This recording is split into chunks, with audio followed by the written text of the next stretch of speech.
Bien-aimés frères, sœurs, bonjour ou bonsoir. Nous continuons dans Thessaloniciens, 1 Thessaloniciens, chapitre 3. 1 Thessaloniciens, chapitre 3. Nous allons lire tout le chapitre. J'espère que vous m'entendez bien, même si vous ne me voyez pas, vous m'entendez, c'est le principal. Prenez vos Bibles, si vous avez des Bibles. Prenez votre Bible. On y va, c'est parti pour la gloire de Dieu. C'est pourquoi, n'y tenant plus, nous avons jugé bon de rester seuls à Athènes, et vous avons envoyé notre frère Timothée, serviteur de Dieu et notre collaborateur dans l'évangile de Christ, pour vous affermir et vous encourager dans votre foi. Verset 3, afin que personne ne soit ébranlé au milieu des difficultés présentes. En effet, vous le savez vous-même, c'est à cela que nous sommes destinés.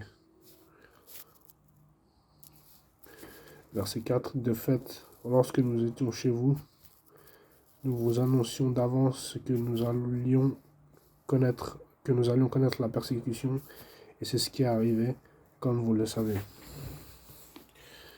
Voilà pourquoi, n'y tenant plus, je l'ai envoyé pour m'informer de votre foi dans la crainte que le tentateur ne vous ait tenté et que nous n'ayons travaillé pour rien.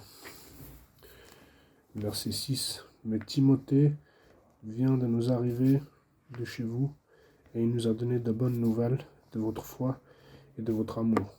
Il nous a dit que vous avez toujours de nous un bon souvenir et que vous désirez nous revoir autant que nous le désirons aussi. Verset 7. C'est pourquoi, frères et sœurs, dans nos angoisses et nos épreuves, nous avons été encouragés à votre sujet par votre foi. Verset 8. En effet, maintenant, nous vivons, puisque vous tenez ferme dans le Seigneur.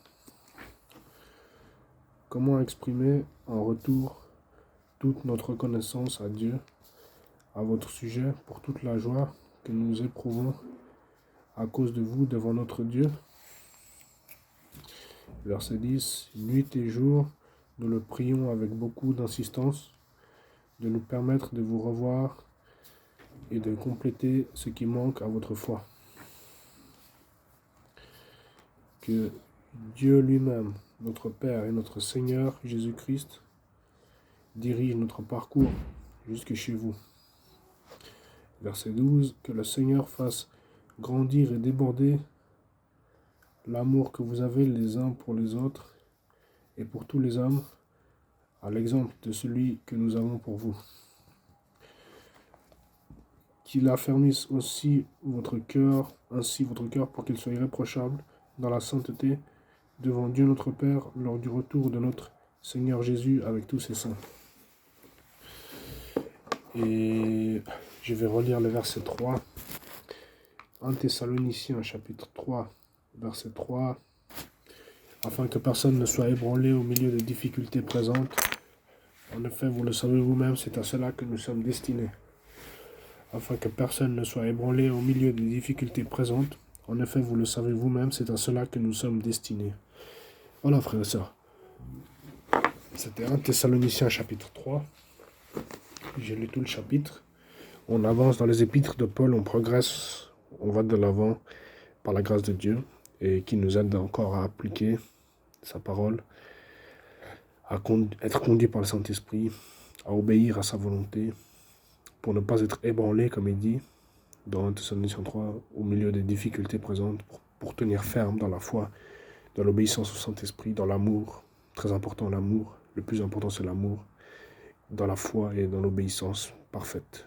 Au nom de Jésus-Christ, que Dieu nous aide, qu'il nous conduise et qu'il nous protège, que Dieu nous conduise, que Dieu nous protège. Amen. Bonjour ou bonsoir.